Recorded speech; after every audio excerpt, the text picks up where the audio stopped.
আমরা যখনই মামার বাড়িতে বেড়াতে যাই এই এলি আর লিলির জন্য কিন্তু স্পেশালি খুবই ভালো লাগে।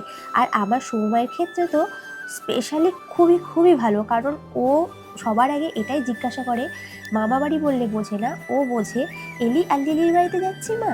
আমার শাশুড়ি মার খুব পছন্দের একটা খাবার, যেটা আজকে মামার বাড়িতে হয়েছে ব্রেকফাস্টে।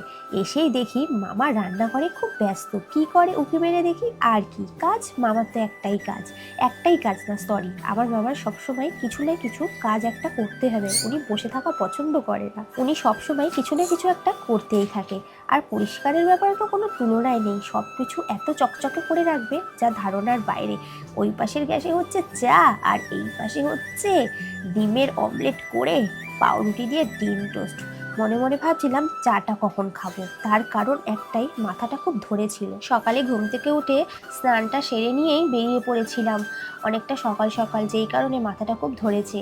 মামিকে বলছিলাম কখন চাটা হবে, এদিকে ডিম টোস্ট ওইদিকে দুধ চা। তবে দুধ চাটা দেখে মনটা খুশি হয়েছিল ঠিকই, কিন্তু দুধ চা খাওয়ার পর আমার কিন্তু গ্যাস হয়ে গেছিলো। সকালে দুধ চা খাওয়ার একেবারেই অভ্যাস নেই, এমনকি সন্ধ্যাবেলাও যে আমরা দুধ চা খাই এমনটা না।